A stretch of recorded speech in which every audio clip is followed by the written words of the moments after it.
નમસ્તે મિત્રો. હવે આપણે બહુલક શોધવાનો છેલ્લો દાખલો આજે ગણીશું. મેં અગાઉના વિડીયોમાં વાત કરી હતી કે ભાઈ જે વર્ગ આપેલા હોય એની અંદર વર્ગ સીમા સ્વરૂપે આપેલા હોય તો શું કરવું. એટલે એવો દાખલો આપણો પુસ્તકમાં નથી, અગાઉના પુસ્તકમાં પણ નહોતો, પણ માર્ચ 2016ની પરીક્ષામાં આ ટાઈપનો દાખલો 2 ગુણમાં પૂછાઈ ગયો અને બોર્ડની પરીક્ષામાં ઘણા ખરા વિદ્યાર્થીઓએ એ દાખલામાં ભૂલ કરેલી. એટલે ફરીથી એ ભૂલ રિપીટ ના થાય એ માટે આ દાખલો હું ગણાવું છું. જો નીચે આપેલી માહિતીનો બહુલક શોધો.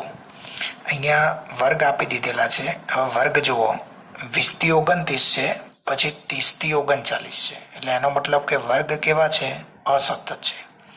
તો અસતત વર્ગનું સતત વર્ગમાં પહેલા રૂપાંતર કરવું પડે. તો એમાં શું કરવાનું? તો જુઓ, હવે આ જે અધસીમા બિંદુ છે અને આ જે છે એને આના અધસીમા કહીશું અને આના ઉધ્વસીમા કહીશું. એટલે અહીંયા આગળ જુઓ, લખીએ, આ છે અધસીમા અને આ છે ઉધ્વસીમા. એની અંદરથી આપણે અધસીમા બિંદુ અને ઉધ્વસીમા બિંદુ શોધવાના છે. તો અધસીમા છે એમાંથી 0.5 બધામાંથી બાદ કરવાના અને આ બાજુ ઉધ્વસીમા છે એમાંથી ઉધ્વસીમા બિંદુ બનાવવું હોય તો 0.5 ઉમેરવાના. હવે જુઓ, અહીંયા 20 છે, 20માંથી અડધો જાય 0.5 એટલે અડધો, એટલે કેટલા વધશે? 19.5. એ જ રીતે અહીંયા 29.5, અહીંયા 39.5, અહીંયા 49.5 અને અહીંયા 59.5.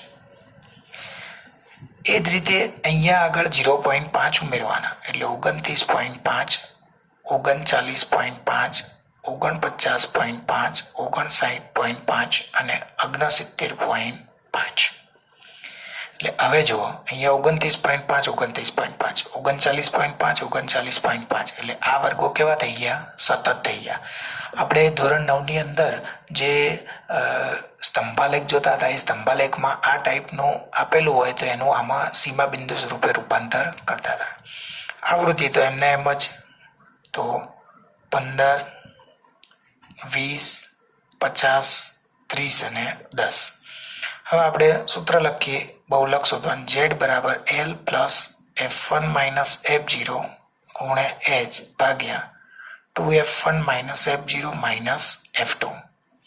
હવે જુઓ, Z, L, F1, F0, F2 અને H, આટલી વસ્તુ આપણને શોધવાની છે. તો Z તો આપણને ખબર જ છે શોધવાનો છે, એટલે ક્વેશ્ચન માર્ક કરી દીધો. ચલો, હવે F1 કયો છે? તો આની અંદર સૌથી મોટો જે આવૃત્તિ હોય, મોટા મોટી આવૃત્તિ કઈ છે? 50. તો F1 થશે 50. પછી F0 કેટલા થશે? 20.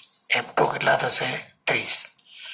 H કેટલા થશે? તો બેનો ક્રમિક ડિફરન્સ જોઈ લો તો 29.5 માંથી 19.5 જાય એટલે 10. અહીંયા મેં તમને કીધું હતું ને, જુઓ, આ સીમા સ્વરૂપે ના સીમા બિંદુ સ્વરૂપે કોઈ બી હોય, આ બંનેનો ડિફરન્ટ લો. 10 આવ્યો તફાવત. અહીંયા પણ જુઓ, 20 માંથી 30 માંથી 20 જાય તો 10, એટલે બધે ચાલે.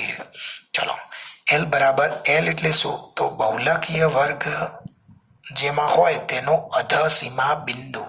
તો અહીંયા આગળ કેટલું થશે? 39.5. તો હવે આની કિંમત મૂકી દઈશું. 39.5 વત્તા 50 માઇનસ 20 ગુણ્યા 10 ભાગ્યા 2 ગુણ્યા 50 માઇનસ 20 માઇનસ 30. એટલે 39.5 વત્તા 30 ગુણ્યા 10 ભાગ્યા 50 દો 100 માઇનસ 50. એટલે 39.5 વત્તા 300 ભાગ્યા 50, 5 30. એટલે 39 અને 6 45.5. એટલે Z બરાબર જવાબ આવશે 45.5. આ થઈ ગયો બહુલક. એટલે આની અંદર મોટા ભાગના વિદ્યાર્થીએ અહીંયા આગળ પરીક્ષામાં શું કર્યું હતું? આ જ લઈ અને અહીંયા 50 એટલે અહીંયા કેટલા 40 હતા ને, એટલે 40 ને આ 6 એટલે 46 જવાબ મોટાભાગના વિદ્યાર્થીનો આવ્યો તો એ જવાબ ખોટો હતો. એટલે અહીંયા જવાબ આવશે 45.5. આ વસ્તુ ખાસ ધ્યાનમાં રાખવી. હવે આપણે આગળ જોઈએ મધ્યસ્થ શોધવાના દાખલા. હવે મધ્યસ્થ એટલે શું? તો બરોબર વચ્ચોવચ આવેલો અવલોકન. છેલ્લું હવે મધ્યસ્થ. આપણે બહુલકના દાખલા જોઈ લીધા, મધ્યકના દાખલા જોયા. હવે છેલ્લે આવશે મધ્યસ્થ. મધ્યસ્થની અંદર આપણે અગાઉ જોયું કે મધ્યક એટલે શું? તો સરાસરી અવલોકન. એના પછી બહુલક એટલે શું? તો જે અવલોકન વધુમાં વધુ આ વખત આવતું હોય તે. અને હવે મધ્યસ્થ એટલે શું? તો બરોબર વચ્ચોવચ આવતું અવલોકન. તો અહીંયા આગળ અવર્ગીકૃત માહિતી અને વર્ગીકૃત માહિતી બંનેનો મધ્યસ્થ શોધવાનો છે. આપણે ધોરણ 9 ની અંદર અવર્ગીકૃત માહિતીનો મધ્યસ્થ શોધવાનું શીખી ગયા. એનો એકાદ દાખલો છે પુસ્તકમાં, એટલે એનો થોડુંક રિવિઝન કરી દઈશું અને પછીના વિડીયોની અંદર વર્ગીકૃત માહિતીનો મધ્યસ્થ શોધવાનું શીખવીશું. હવે જુઓ, અવર્ગીકૃત માહિતીનો મધ્યસ્થ છે એની અંદર અવલોકનોને પહેલા ચડતા ક્રમમાં જ ગોઠવી જ દેવાના. હવે જો એકી અવલોકન હોય, દાખલા તરીકે 5 અવલોકન હોય તો એને ચડતા ક્રમમાં ગોઠવીને બરોબર વચ્ચોવચ કયો નંબરનું અવલોકન આવે? તો 5n એટલે અવલોકનની સંખ્યા, એટલે 5 ને 1 6 ભાગ્યા 2 એટલે ત્રીજા નંબરનું અવલોકન આવશે. તો એ તમારો મધ્યસ્થ થઈ ગયો. એ જ રીતે જો બેકી સંખ્યામાં હોય તો આયરી સૂત્ર વાપરવાનું. હવે આપણે અહીંયા આગળ જોઈએ, આ આપણો દાખલો છે તો એ દાખલાની અંદર આપણે ગણતરી કરીશું. હવે જુઓ, અહીંયા આગળ આ જે અવલોકનો આપે છે સૌથી પહેલા ચડતા ક્રમમાં ગોઠવવા પડે. તો અહીંયા આગળ જો આડોઅવળો ક્રમ આપ્યો છે. જુઓ, મેળવેલ ગુણ છે પહેલા 20, પછી 29, પછી 28, 33, 42, 38, 43, 25, એટલે બધા જ ક્રમ આડાઅવળા છે. તો પરીક્ષાની અંદર ખાસ જ્યારે આ દાખલો પૂછાય એટલે અવલોકનોને ચડતા ક્રમમાં ગોઠવવા પડે. એટલે અહીંયા લખીએ અવલોકનોને ચડતા ક્રમમાં ગોઠવતા. હવે જુઓ, આમાં સૌથી નાનું અવલોકન કયું છે? 20. તો એની સામે આવૃત્તિ કેટલી છે? 6. એના પછી કયો નંબરનું અવલોકન આવશે? 25. તો 25 ની આગળ આવૃત્તિ કેટલી છે? 20. ચલો, એના પછી કયું આવશે? તો 28. 28 ની આગળ કેટલા છે? 24. એના પછી કયું આવશે? 29. 29 ની આગળ કેટલા છે? 28. પછી કયા નંબરનું આવશે? 29 પછી 33.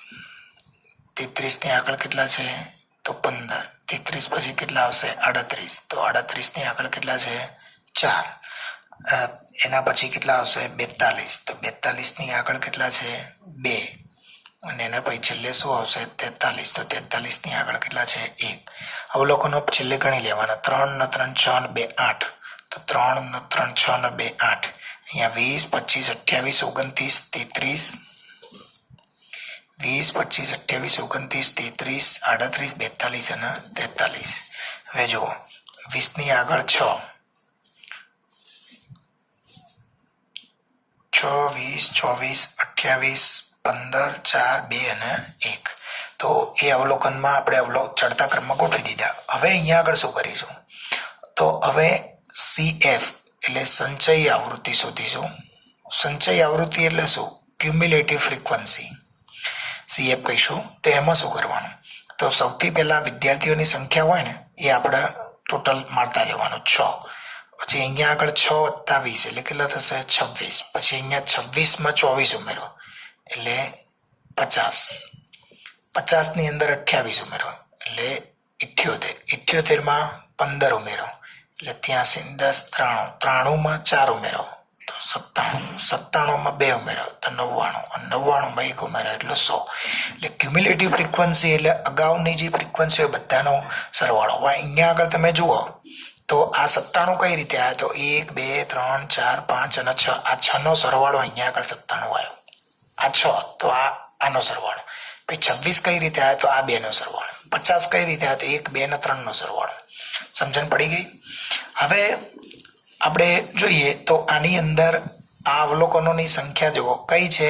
બેકી સંખ્યા છે. હવે બેકી સંખ્યા હોય તો આપણે મધ્યસ્થ માટેનું સૂત્ર કયું જોયું? m બરાબર n ભાગ્યા 2 મૂ અવલોકન વત્તા n ભાગ્યા 2 પ્લસ 1 મૂ અવલોકન ભાગ્યા 2. હવે અહીંયા n બરાબર કેટલા લઈશું? 100. એટલે બેકી સંખ્યા છે એટલે આ સૂત્ર લઈશું. જુઓ, આ બેકી સંખ્યા માટેનું સૂત્ર છે અને આ એકી સંખ્યા માટેનું સૂત્ર છે. એટલે આપણે બેકી સંખ્યા માટેનું સૂત્ર લઈ લીધું. હવે અહીંયા n એટલે 50, 100 મૂકો એટલે 100 ભાગ્યા 2 એટલે 50મું અવલોકન વત્તા n ભાગ્યા 2 એટલે 100 ભાગ્યા 2 એટલે 50 વત્તા 1 એટલે 51મું અવલોકન ભાગ્યા 2. હવે જુઓ 50મું અવલોકન. હવે તમે અહીંયા આગળ જુઓ 50 નંબરનું અવલોકન અહીંયા આગળ આવશે અને 51 થી 78 સુધીના અવલોકનો આવશે. એટલે 50 નંબરનું અવલોકન કયું થશે? તો અહીંયા આગળ જુઓ 28 થશે અને 51 નંબરનું અવલોકન કયું થશે? 29 થશે. 51 થી 78 સુધી બધા અવલોકન 29 જ કહેવાય. એટલે 50મા નંબરનું અવલોકન 28 વત્તા 51મું 29 ભાગ્યા 2 એટલે 28 અને 29. 16 ને 1 57 સાતરો વધી પડી 1 2 4 ને 1 5 57 ભાગ્યા 2 એટલે 57 ના અડધા કરીએ તો 28.5 થશે. એટલે m જે મધ્યસ્થ છે એ આપણો 28.5 આવે. એટલે આ જે અવલોકનો છે એમાં બરોબર વચ્ચે અવલોકન કયું આવ્યું? તો 28.5 આવ્યું. હવે આની જેમ જ તમારે બીજા 2 દાખલા હું હોમવર્કમાં પૂછું એ ગણશો એટલે તમને ખ્યાલ આવી જશે. જો આ 2 દાખલા તમારા હોમવર્કમાં ગણવાના છે અને આ દાખલામાં જો બધા ચડતા ક્રમમાં ગોઠવીને આપી દીધેલા છે. માર્ચ 18માં પૂછાઈ ગયો. એ જ રીતે આ દાખલો જો આ પણ ચડતા ક્રમમાં ગોઠવેલા આપેલા જ છે. એટલે આમાં ચડતા ક્રમમાં ગોઠવીને આપેલા છે. પેલામાં નહોતા આપ્યા એટલે આપણે ગોઠવ્યા. અને આની અંદર પણ સૂત્રની મદદથી એમ શોધવાનું, આની અંદર પણ સૂત્રની મદદથી એમ શોધવાનું. અસ્તુ.